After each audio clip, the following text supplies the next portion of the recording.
Sudan has more Sufi Muslims than any other country in the world, and numbers are rising. They say if a family doesn't have at least one Sufi member, it's not Sudanese. Sufis tend to belong to tariqas or religious orders.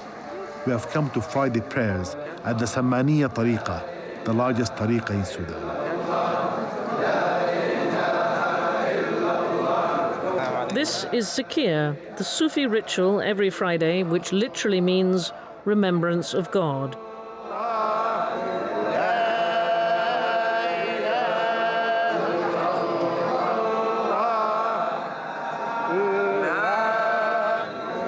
At the Sammaniya Mosque, it's led by the charismatic Sheikh Mohamed al-Tayyib.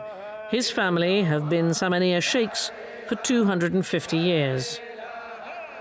They're chanting the words, La ilaha il Allah. There is no God but Allah.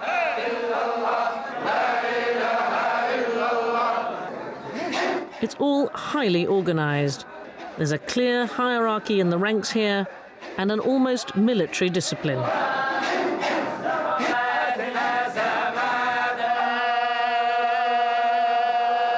In recent years, many middle-class people who used to be secular have started to join the Sufi tariqas. They want to make a statement about Islam, but aren't interested in the more conservative or fundamentalist elements of Sudanese society. They're also attracted to the strong sense of community. Here, billionaires and people with nothing worship side by side.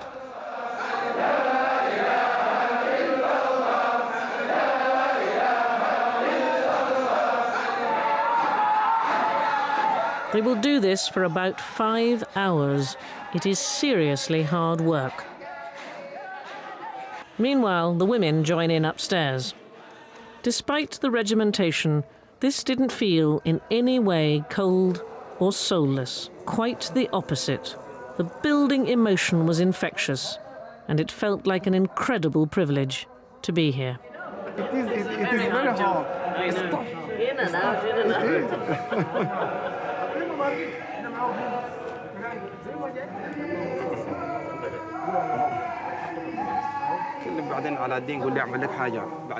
So Sufism is about knowledge, actually, but more importantly, is about to put this knowledge to practice.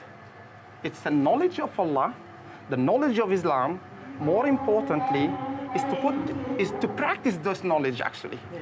And this is the way you see it in the Zikir. This is how we perform our Zikir, how we carry on our Zikir, how we worship Allah Almighty through a very scientific background. But it also seems very joyous to me. It seems very happy. Yes. Well, it is, because it's about spirituality, actually.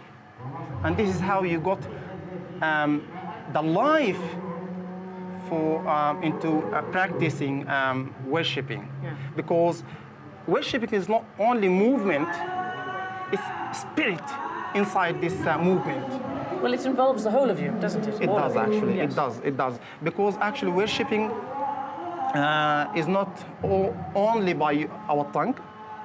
We glorify Allah Almighty by our tongue, but as a whole and as a human being, we are not only tongue.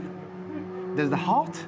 So we're thinking about the heart. We got feeling. We need to clarify and we need to clean and we need to make this heart very spiritual, very clean from evil, clean from hatred, clean from evil. So you've been traveling. Do you get distressed at all by some of the misunderstandings about Islam that's happening now in the West? Well, I did a lot. Yeah. And it's such a bad experience, if you like, too. Because Islam now, when we're talking about Islam, we're talking about terrorism, unfortunately. It's like the same now, what is understood in the media, terrorism and Islam is the same. Yeah. And this is very bad, and it actually hurts Muslim, actually. It's very hurting. Because Islam, if you just translate the meaning of Islam, it's about peace. Islam is derived from peace. not everybody in the society are good, and not everybody in the society is evil. There's always exceptions. And I do stress exceptions. So whatever done in Islam, by the name of Islam, and which is very negative, this is not Islam. This is not the true meaning of Islam. The people here may look different to the whirling dervishes we met at the beginning of our trip, but they are all Sufis.